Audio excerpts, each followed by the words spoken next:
ఈరోజు జగిత్యాల పట్టణంలో వంట గ్యాస్ సిలిండర్లు దొంగతనాలకు పాల్పడుతున్న షేక్ సమీర్ అనే వ్యక్తిని చిరుకవాడాలు ఉంటారు.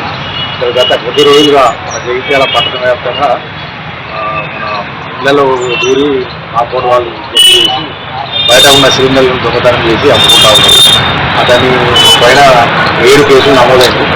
ఈరోజు అతన్ని అరెస్ట్ చేసి అతని దగ్గర నుంచి సుమారు 38 సిలిండర్లు రికవరీ చేయడం జరిగింది. నేర్చుకో అమ్ముతారు సార్, అమ్ముకుంటారు. ఇప్పుడు వరకు 7 కేసులు అయింది. గతంలో 8 కేసులు అయింది. ఇంతకుముందు గ్యాస్ గోడౌన్లో పనిచేస్తుండే దానిలో ఉన్న అనుభవం తర్వాత ఎక్స్పీరియన్స్ ప్రకారం దీన్ని దొంగతనానికి అవకాశం. ఇప్పుడు మోటార్సైకిల్ గారి దొంగతనం చేసింది కాబట్టి అతన్ని సీట్ ఓపెన్ చేసి అతని రైలు కింద నిఘా పెట్టడం జరుగుతుంది. ఈరోజు జగిత్యాల పట్టణంలో